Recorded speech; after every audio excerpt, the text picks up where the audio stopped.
Good morning dear student, I am Vikas. Dear student, Ram Lakshman Parshuram संवाद का part 4 यानी चौथा पार्ट लेकर के उपस्थित हुआ हूँ। तो चलिए बिना देर किए हुए शुरू करते हैं। जी हाँ डियर स्टूडेंट, आपने इस पद में पाँचवें पद के अंतिम में आपने ये पढ़ा था कि गाध सुन कहा हृदय हसी मुनहि हरिहरे सोझ अय मैं खान न ऊख मैं अजहु न बूझ अबूझ। तो ये पांचवा पद का दोहा है लास्ट में। तो इसको आपने पढ़ा था कि गाध सुन कहा हृदय हसी। गाध सुन किसे कहा गया है? विश्वामित्र। विश्वामित्र कहे हृदय, कहते हैं हृदय में हंस माने हंस करके कि मुनि हरिहरे सूझ। शायद मुनि परशुराम को सब कुछ हरा ही हरा दिखाई पड़ता है। आय मैं खांड ना उख मैं, लेकिन ये खांड गन्ने से बना हुआ नहीं है, बल्कि अयमय लोहे से बना हुआ है।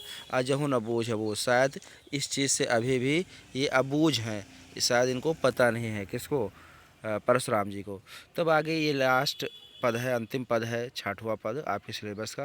तो चलिए शुरू करते हैं।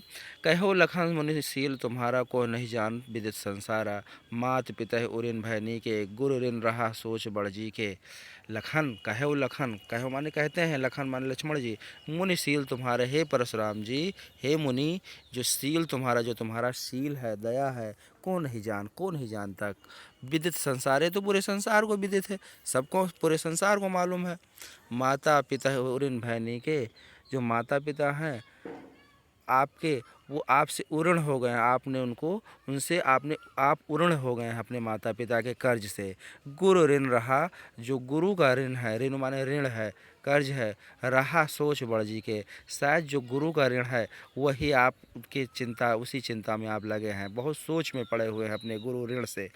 तो सो जनु हमारे माथे काढ़ा, शायद हमें लग रहा है वही ऋण को चुकाने के लिए, अपने गुरु के ऋण को चुकाने के लिए आप मेरे माथे काटना चाहते हैं, मुझसे मेरी हत्या करके, मेरा वध करके शायद वो ऋण से मुक्त होना चाहते हैं।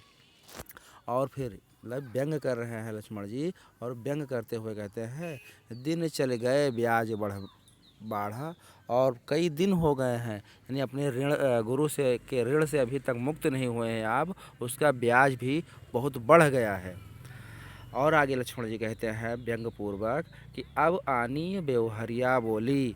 अब आनी मतलब बुला लीजिए, अब जो है अपने ऋण से मुक्त होने के लिए। अब बेवहरिया माने बेवहरिया मतलब होता है अकाउंटेंट, एक तरह का जो हिसाब किताब करता है, लाला जिसे आप पुराने ज़माने में हुआ करते थे।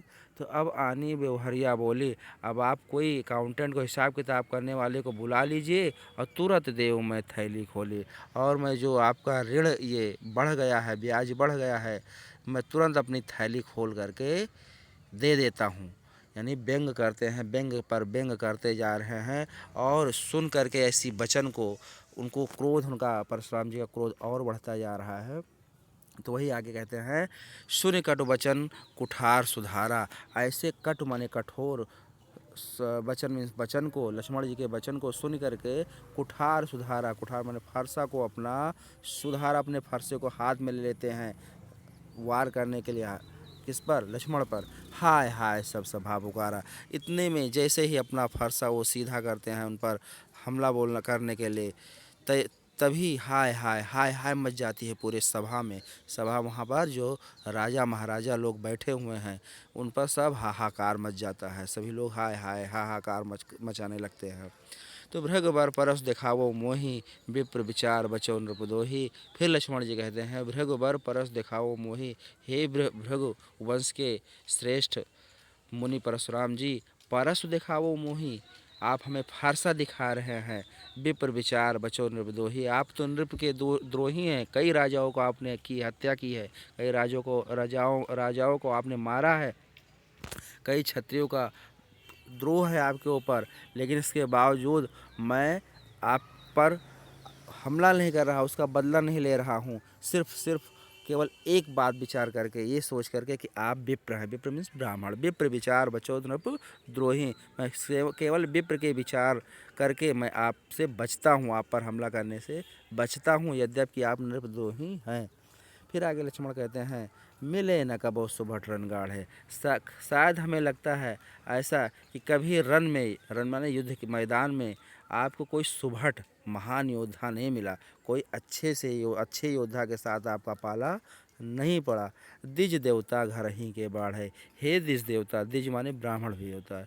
हे ब्राह्मण देवता घर ही के बाढ़े। शायद आप घर के ही शेर हैं। कहते नहीं, आज एक कहावत है घर के शेर होना, तो शायद आप घर के शेर हैं। शायद आपका मुकाबला कहीं अच्छे योद्धा से युद्ध के मैदान में अभी तक नहीं हुआ। अनुचित कहे सब लोग पुकारे। सभी लोग जब ऐसी बात सुन करके सभी लोग कहने लगे, अनुचित कहे, अनुचित है ये, अनुचित लक्ष्मण की जो कह रहे हैं ये ठीक नहीं है। रघुपत सही नहीं लखन न्यारे। इतने में ही यह सुन करके रघुपत अर्थात भगवान श्री राम जी सही नहीं लखन नेवारे, चतुराई पूर्वक लखन माने लखन से को नेवारे माने मना करते हैं बोलने के लिए, उन्हें किनारे करते हैं, मना कर देते हैं। और लखन उतर आहुत सरिस भृग को, फिर आगे तुलसीदास लिखते हैं लखन उतर, जो लखन के वचन हैं उत्तर हैं आहुति, आहुत के समान है। सरिस माने समान है। भृग बर कोप कृशान माने भृग के जो भृग वंश के श्रेष्ठ अर्थात परशुराम जी का कोप है, गुस्से की कृशान माने आग है, उसमें आहुति के समान वो कार्य कर रहा है। जैसे आग लोगों ने जानते होंगे हवन होता है घरों में, तो हवन में जो आहुति डाला जाता है तो आहुति डालने से आग और तेज हो जाता है। तो वही चीज़ को यहाँ पर तुलसीदास ने लिखा कि जो लखन के उत्तर है, लखन का जो व्यंग्यपूर्वक वाणी है, वो जो है परशुराम के क्रोध रूपी आग को और बढ़ा दिया। बढ़त देख जल सम बचन बोले रघुकुल बहान। लेकिन उनकी आग गुस्से रूपी आग को बढ़ता हुआ देख करके बढ़त देख जल सम बचन, जल यानी पानी के सम माने समान, बचन माने वाणी, बोले माने बोलते हैं, रघुकुल भान, रघुकुल के भानु के समान अर्थात प्रभु श्री रामचंद्र जी वो बोल पड़ते हैं, उन्हें सांत्वना देते हैं, लक्ष्मण को मना करते हैं।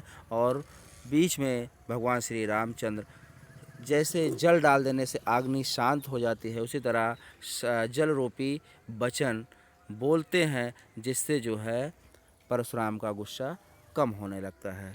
तो ये था आखिरी पद। उम्मीद है कि आप लोगों को समझ में आया होगा।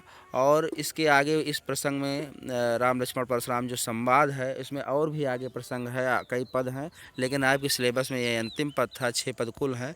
तो उम्मीद है समझ में आया होगा। तो ये था। अगर किसी को कोई प्रॉब्लम है, समझ में नहीं आ रहा है कहीं पर, तो आप कमेंट कर सकते हैं, उसका निराकरण मैं ज़रूर करूँगा। तो आगे होमवर्क की चर्चा कर लेते हैं। परशुराम के क्रोध करने पर लक्ष्मण ने धनुष के टूट जाने के लिए कौन कौन से तर्क दिए, ये पहला क्वेश्चन है। जब परशुराम आते हैं, क्रोध करते हैं, आपने को याद होगा, तो लक्ष्मण ने तर्क देते हैं कि ये आपने याद होगा, बहुधनुही तोरी लड़काई कबौ नस के रस रिस्किन गोसाई। तो वही चीज़ आपको लिखना है, कौन कौन से तर्क देते हैं। दूसरा है परशुराम के क्रोध करने पर राम और लक्ष्मण की जो प्रतिक्रियाएं हैं, उनके आधार पर दोनों के स्वभाव की विशेषताएं अपने शब्दों में लिखना। जी हाँ, आप जानते हैं कि लक्ष्मण जो है क्रोधी स्वभाव के हैं, चंचल स्वभाव के हैं, तो उसको आपको लिखना है। और राम जो है धीर वीर गंभीर हैं, तो उनके स्वभाव को अपने अपने शब्दों में लिखना है। तो ये 2 क्वेश्चन आपके होमवर्क के रूप में। अगर किसी को कोई प्रॉब्लम है, आप कमेंट जरूर कीजिएगा और ये होमवर्क कंप्लीट करके सेंड कीजिए, तो मैं चेक करता हूँ। तो चलिए नेक्स्ट वीडियो में मिलते हैं किसी और टॉपिक के साथ। Take care. जब तक घर पे रहिए, स्वस्थ रहिए, मस्त रहिए। Take care, bye bye.